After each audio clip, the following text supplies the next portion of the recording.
Hi everyone, welcome back to my countdown of my top 20 favorite films of all times list. Let's not waste any time, let's get right into number 7.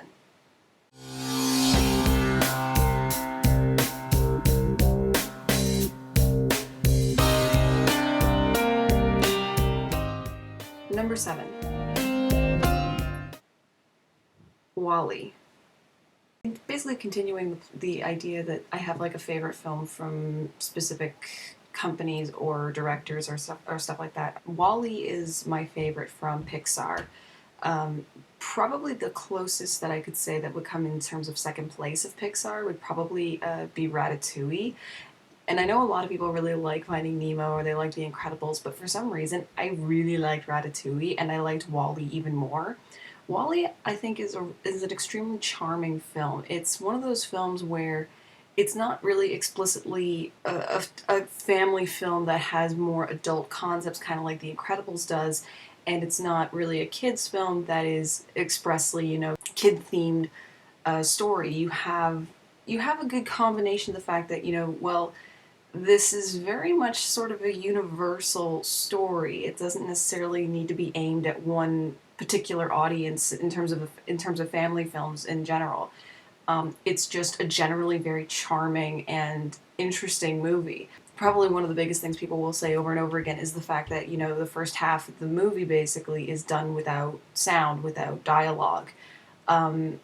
Which I've kind of already talked at length about this with Interstellar 5555 because that movie does a very similar thing, except the whole film is without dialogue versus WALL-E, which is only that way for about the first 30 minutes.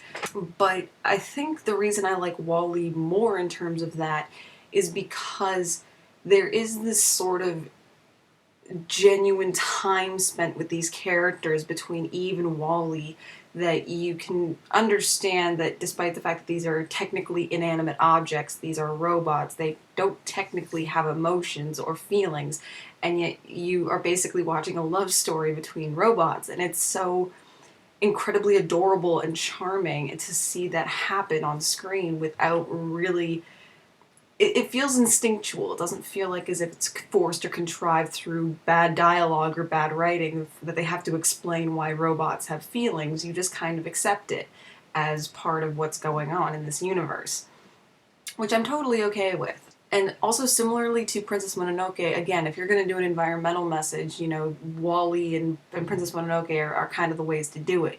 WALL-E, I think, shoehorns in the environmental message a little bit too much. I mean, and I don't mean that in the sense of like how Earth has turned out. I mean, I'm totally okay with that, but more just like later on when we get back to the humans and we talk to them on the ship and and especially the captain when he starts talking about how we have to go back home. That's our home. It's all we have. We have to fix what we did. It's like it's a little shoehorned in, and it's not really the best way they could have handled it. I mean, you could have done it a bit more subtly. I mean, especially in the way that Princess Mononoke did it, it was much more subtle. But I think because WALL-E is dealing with the technology aspect of it had a little bit of a different hurdle to jump.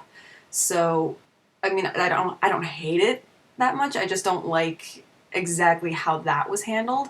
But otherwise, like that's not really the main focus of the story. The story is the love story really between the two robots because that's what's driving the plot throughout basically the whole movie.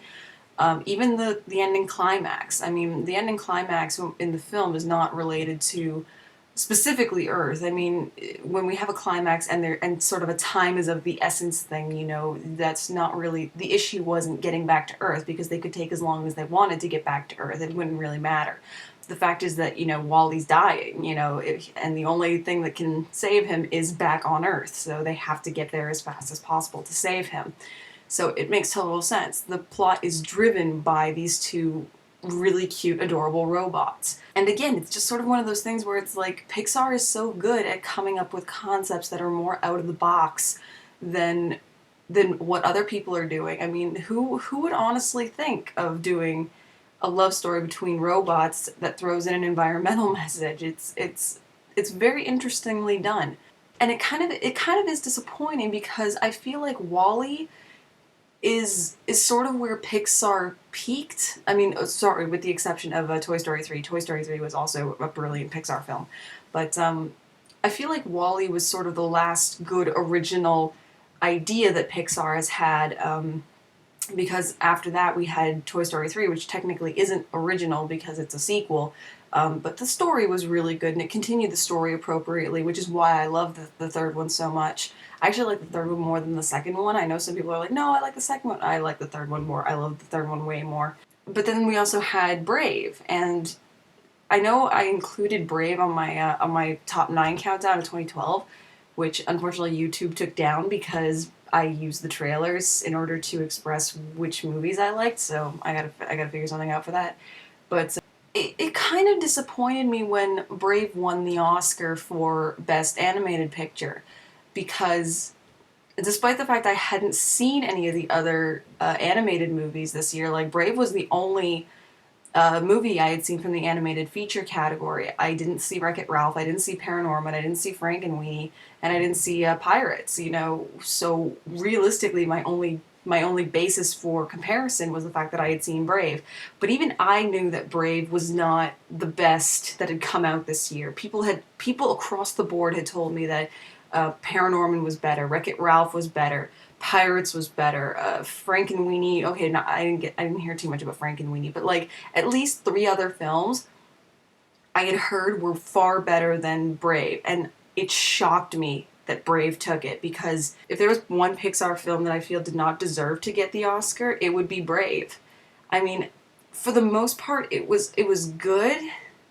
And if you're gonna tell that kind of story, the type of story that Disney has done over and over and over again, you know, it was handled okay, but it could have been so much better. And apparently, it was written completely differently because the first director, Brenda Chapman, I think, she had written the story differently, and then Pixar took her off the project and put somebody else in it, and they did some rewrites.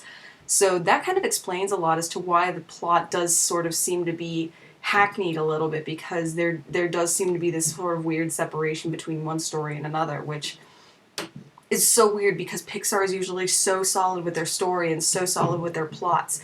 Usually the only time that you have issues with Pixar is in terms of animation, specific characters, maybe, and sometimes dialogue. That's really the only times where Pixar can be a little bit weak. But story has almost always been solid, and that's one of the reasons why I like WALL-E so much, because WALL-E has its story down. We understand what the main story is, and that is solid. It's so well done. And dialogue isn't usually much of an issue in the movie because there's very little of it for the first half. For anybody who likes Pixar movies, it's, for me, like, definitely way, way up there. And for most people, I think it's at least within the top 3. So that's my number 7. Come back tomorrow for number 6, and keep watching to find out what my number 1 favorite film of all time is. Thank you guys so much for watching, and I will see you later.